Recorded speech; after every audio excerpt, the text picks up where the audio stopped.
Hey guys, what's up and welcome back to Toe Tags Metal Reviews, and today we're giving you guys our final review of Melodies of Atonement by Leprous.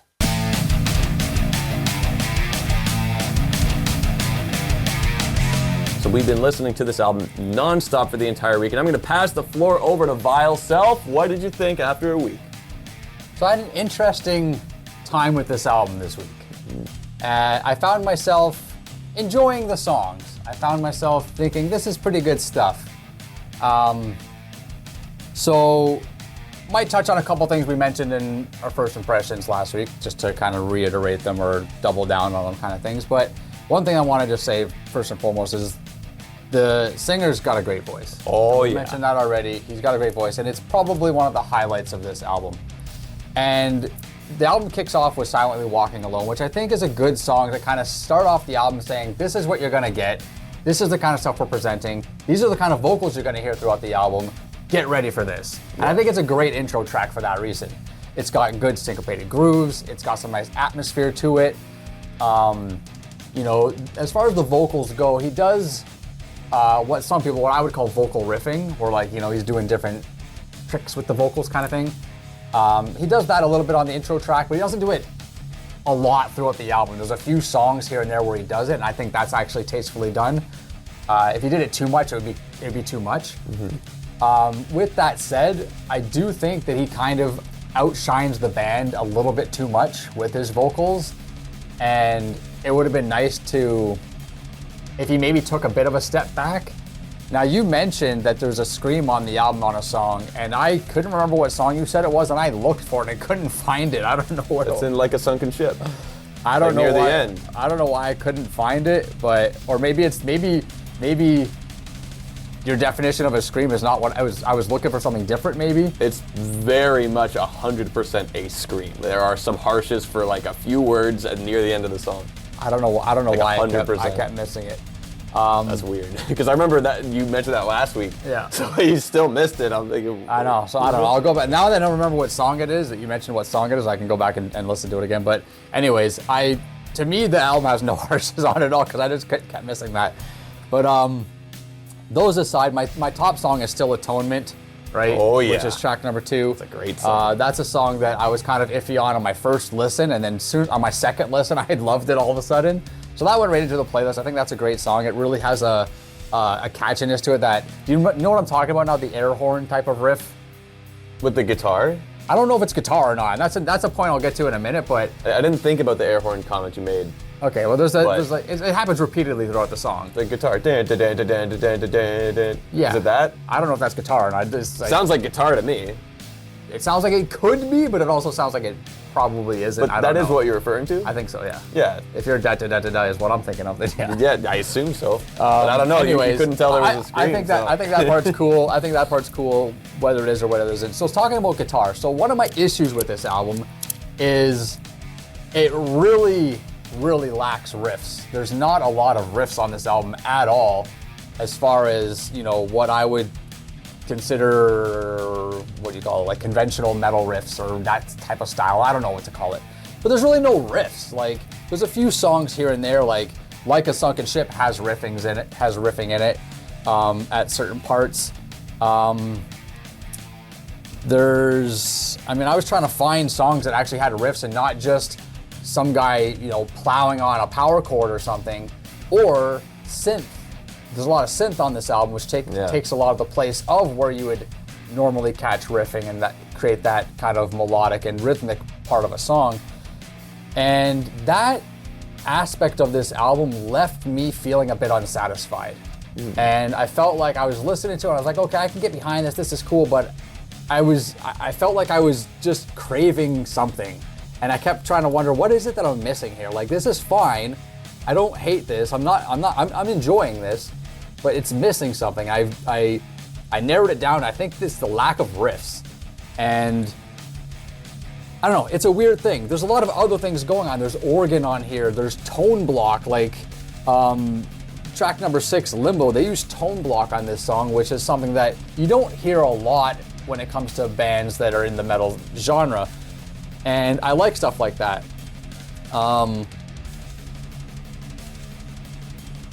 Track number 7, Faceless, is probably one of the jazziest songs. This is a very jazzy album, right? It's probably one of the jazziest songs. It sounds like stand-up bass. There's piano. It is.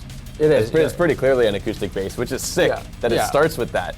It does, and yeah, and you get that whole jazz vibe. And I was actually listening to it in my office at work, and somebody came in and was like, "Why are you listening to jazz?" And I was like, "Okay, gotcha." But there's a lot of that on this album, and that might be to a fault too. There might be a bit too much of that, even though it sounds good. It's like too much of anything is never a good thing, and I feel like they might be doing that too much. But towards the end of this song, they actually go a bit of a gospel route because they have a choir going. Yeah. And an interesting thing I read about this choir, I'm not sure if you know, but the choir consists of 170 solo performances that were posted, like edited together in post. They were recorded individually. 170. 170. Wow. And then they're edited together. They're all recorded separately and submitted to the band or whatever. I don't know who did it, like people abroad, whatever. And then they were all edited together afterwards. So that's pretty sick. It is pretty sick. This is Faceless by the way, is another song that I wrote that has a bit of riffs, but it's like 45 seconds of riffs. And a song that's, I can't remember I didn't put how long the song is, probably like 5-ish minutes or something. So I was like, what's my battle here? There's one big stain on this album though, and I wanted to just get this out of the way. And you might disagree, you'll probably disagree, I'm not sure, but Self-Satisfied Lullaby, track number 9, I don't want to use the word hate, but I thought this was a garbage song. I thought it was a snore fest. It's the longest song in the album, 6 minutes, 21 seconds. And it just, I don't know, man. I was skipping the song after a certain while. I don't know why. It just really didn't feel like there was much going on there. And I really felt like it was hurting the album. What if I told you that was my least favorite song on the album? Then I would not be surprised. Because it is. I mean, I'd be surprised if you had the same kind of feelings that I do, because I really disliked it. I think it's actually a stain on the album, but I'm not surprised to hear that it's your lowest rated song. I mean, I didn't think the song was that bad to be awful, but it just felt uneventful compared to everything else that's on this album. Everything else that's presented on this record and everything else that's interesting is just really not there with that track. So it just kind of comes and goes, especially after a track like Starlight, which is an incredible song. Loved it. Loved the atmosphere there. Loved the guitar on that song. You got this this vocal melody, and then the guitar matches it right afterwards. It sounds beautiful. The tone's incredible. The solo at the end, nothing crazy or shreddy, but just beautiful. I thought it was weird. Well, maybe because I don't know. It just sounded like it sounded like weird. Like in a good weird? In like a weird.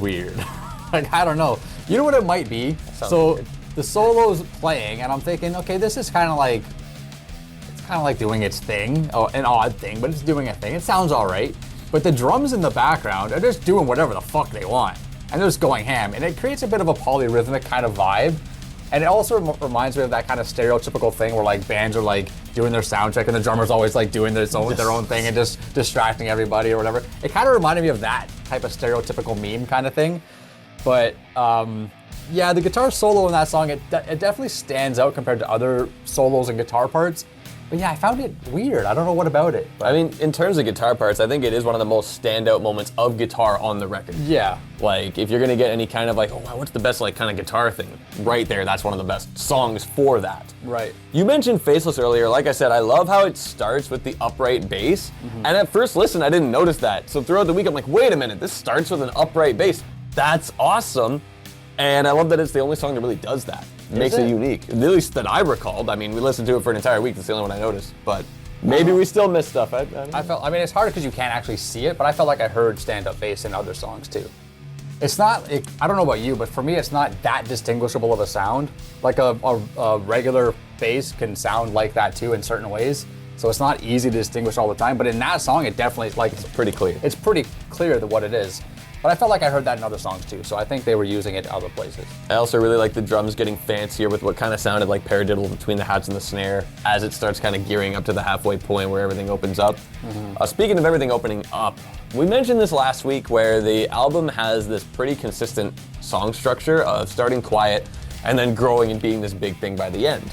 So I really thought to myself throughout the week, is this a problem? For me, the answer is no. And the reason I say that is because it never felt like a problem. I never felt like something was getting repetitive. I feel like what they did here was a really interesting contour. We're used to, even on super roller coaster albums, harsh contour between individual songs. Right. This is the hard one that goes balls to the wall. This soft one, then it ramps up, and the songs themselves basically do that with each other. You start quiet, ramp up, and then you have another break at the beginning of the song again, which ramps up, and then you have that roller coaster contour. It's a really interesting way to go about doing that, and it never really bothered me, so I feel like it worked. I understand that, and as a whole album, it works that way. But if you're listening to an album, sometimes you want to just listen to the hard song. You can't do that on this album. Or sometimes you want to just listen to the ballad. You can't do that on this song because they all have all aspects ingrained in them. I feel like some of them are better suited for things than others. If I want like one of the hard songs, I would put on like a Sunken Ship or Atonement. Those ones have the harder moments. They do, but even like a Sunken Ship takes 2 minutes and 20 seconds before it kicks in. That's fair. And that's pretty, well... When it does though. You look at these songs, I wrote these down. So My Spectre takes 1 minute and 40 to kick in. I Hear the Sirens takes 2 minutes. Like a Sunken Ship is 2:20. Limbo is 2:15. Faceless is 2:12. Starlight it picks up around 2 minutes, but doesn't really kick in until 4 minutes. And it just keeps going. Like almost every song has the same structure where at about the 2 minute mark is when it kicks in, right? And sometimes it's a little bit longer if the song's a little longer, but just having that same formula over and over and over and over again, if you like that style of song and you like the songs, it's probably not gonna do much, but for me it felt too repetitive. It felt too like I was listening to the same song over and over again in a way. That's kind of the issue. It's just for me, it didn't end up ruining the album experience. Like it worked out for me. Because I think the payoff at the end of the song for you was greater than... Yeah, I think that the payoff feels great, and then you get the break that you're kind of waiting for from that payoff to the next payoff. Like, it kind of contours itself that way, which is a unique way of doing it. And it's kind of like a gamble, because then it worked for me, it didn't really work for you, right? So whether that's a thing that works for you or not, just listen to the album to find out, I guess. But I think a chunk of this album was super strong. I felt that there were a lot of moments where I'm like, wow, this song is amazing. It's got a great atmosphere, and atmosphere is kind of the key word with this album. I feel like that's what they really, really like to paint the picture of, which is kind of why the band is a little bit more held back, so they can develop that atmosphere. Other albums, like the band is doing a bunch of crazy, cool technical stuff. There's a ton of like, drum fills that are just like, whoa, what the fuck was that? On other albums, but this one, they kind of made it more atmospheric. But when they wanted to throw down, they did. They weren't afraid. But on top of that, I liked how that atmosphere was kind of eerie. And I mentioned that last week. I think it's still there, and it kind of makes it a unique piece of their discography. I listened to basically all of their other albums throughout the week as I was listening to this one, just to really get a feel for how the evolution went with this band, kind of being more of like focused prog metal crazy stuff, and how they started doing more atmospheric stuff. They kind of lightened up, and then now they're kind of like a hybrid-ish, like with this album and the last one. But it's cool to see the evolution in terms of how they kind of started focusing on really building atmosphere. Is it my favorite Leprous album? No, but I still think it was strong for what they did. And I feel like a lot of songs have cool things about them, and in a vacuum, these songs are fantastic. If you listen to just one on its own, it's gonna be a great experience. You listen to them back to back, you do run the risk of thinking, well, this is kind of a repetitive structure. If that happens for you, that's unfortunate. If it doesn't, then that's great. And that's basically kind of the toss-up that happens with doing an album in this style, like doing it like that. But, it's unfair to try to compare this album to older Leprous albums, like the first 4, because it's just like 2 different flavors of ice cream. Yeah. Chocolate, I don't know, I never listened to the other one. So. And mint. They're just not the same flavor. They're both ice cream flavors that you enjoy. These are awesome. And they can go together. They can go together very well, but it's like you can prefer one but still love them both. You know what I mean? Yeah. So that's just kind of how I felt with it, but I do kind of like that it's a unique piece of their discography. It doesn't feel like this is just another blah. How many albums do they have? This is what, 4? This is I think number 8. 8? Yeah. Holy crap. They did. They had I had no 4, idea. which was like really prog metal, and then they kind of had a shift in 2017, which was kind of lighter. Wow. And then they did 3 more albums since then, including this one. Crazy. So they twice as many as you thought. Yeah, I had no idea. I had no idea that had that much. It's pretty Now, good. speaking of screaming, by the way, I know you didn't notice it, but it was there for the one moment on this album. When I was listening through all the other stuff, Aphelion had one as well, had a bit of screaming at the very end of the album. I'm like, okay, so they had it there. But before that, he hadn't done any screaming since The Congregation. So, that's multiple albums previous. Okay. So, it's kind of interesting that they'll use that as like a cool highlight in the painting. Like, okay, we'll do the scream here, as opposed to just nothing at all. Right. It would be cool to see a little more, just to emphasize some stuff, because when it happens in Like a Sunken Ship, and when you hear it, you'll know. I don't know how I missed it. I mean, I listened to the album all week. And It gives a really strong effect in that song when it happens. It's like, yeah, this is sick, as they're totally pounding this riff really hard.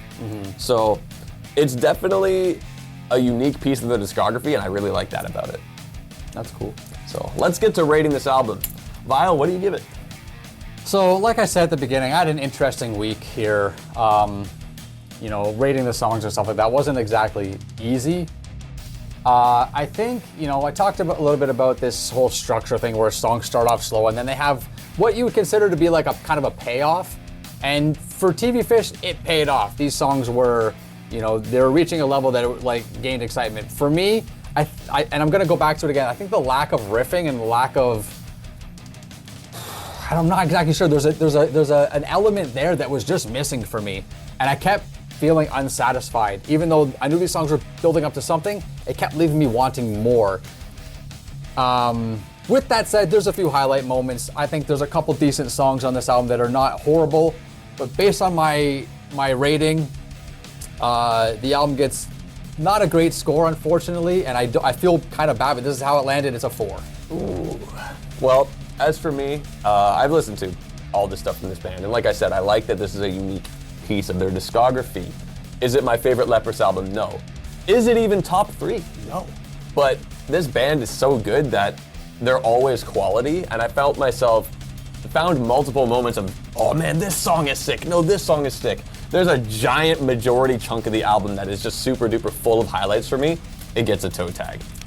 Thought this was a great album. Unfortunate that landed on a 4 for Vile Self, but I think it's definitely worth checking out the rest of the discography, because based on how you felt about this album, I feel like other ones are definitely gonna play to your ear more than this one will.